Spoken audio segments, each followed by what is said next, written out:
पावसाळा सुरू झाला आणि मुंबई ठाण्यापासून सर्वच शहरात झाडं धडाधड कोसळू लागली। मुंबई आणि मीरा रोडमध्ये दोघांचा बळी गेला। आज मुंबईपासून नाशिकपर्यंत झाडं कोसळली। शहरांमध्ये झालेलं काँक्रिटीकरण हे झाडं पडण्याच्या दुर्घटनांचं मूळ असल्याचं पर्यावरणवादी सांगतायत। यावरून कोर्टातही आता लढाई सुरू झाली आहे। पाहूयात याबाबतचा स्पेशल रिपोर्ट।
जे काँक्रिटीकरण आहे ते काढून टाकण्याकरता मी गेले दशकभर पाठपुरावा करतोय यंत्रणांबरोबर, परंतु त्याला अजूनपर्यंत हवं तसं यश मिळालेलं नाही। 2018 साली ठाण्यातील एक तरुण वकील किशोर पवार यांचं झाड कोसळून मृत्यू झाला।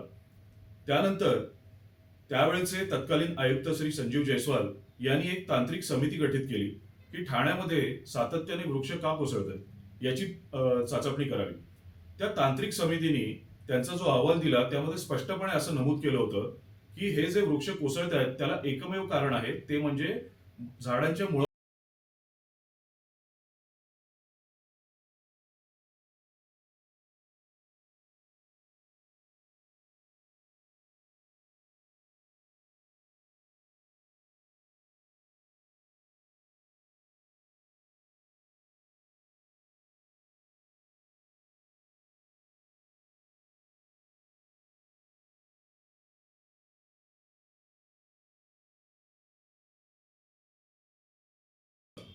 ज्यावेळेला हे पेवर ब्लॉक टाकले जातात, ज्यावेळेला हे युटिलिटी केबल्स टाकले जातात, त्यावेळेला झाडांच्या भोवती खड्डा खणला जातो, एक्सकव्हेशन केलं जातं आणि त्यामध्ये या झाडांची मुळं तुटण्याची फार मोठ्या प्रमाणात शक्यता असते।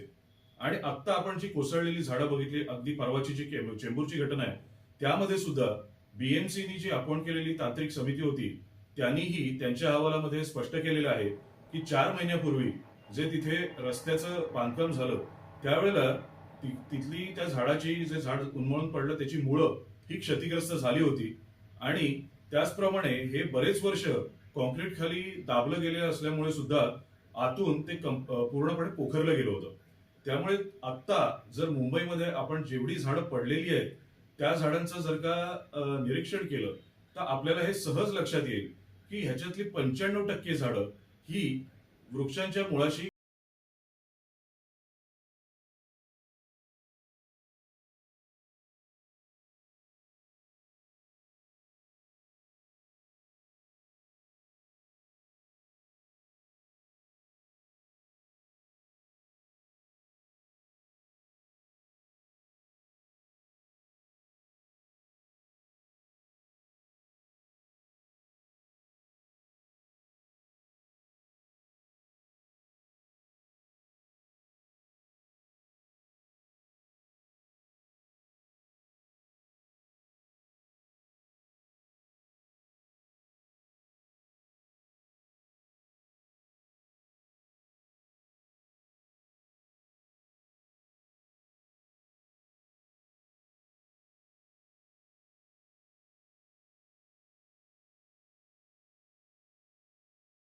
ठाण्यात 16 जून रोजी तर मुंबईत 25 जून रोजी सर्व्हे केल्याचं रोहित जोशी यांनी सांगितलं।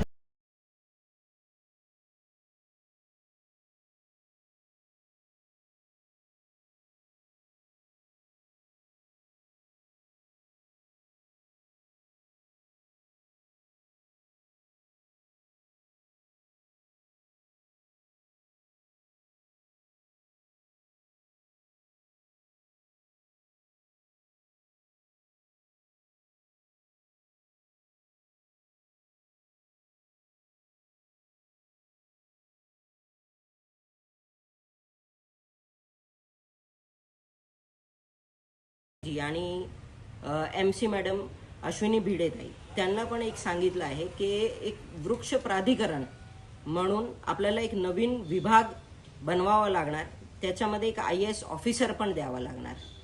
मुंबईचे झाडं वाचवण्यासाठी मल्टिपल जे डेझिग्नेटेड ऑफिसर आहे ते नव्हे तर एक वेगळा IAS ऑफिसर आपल्याला अपॉइंट करून पूर्ण मुंबईत जिथे जिथे झाडं आहे त्याची रेखी करून त्यांची वय, त्याची कॅपेबिलिटी, त्याची स्टॅबिलिटी हे सर्व बघून आपल्याला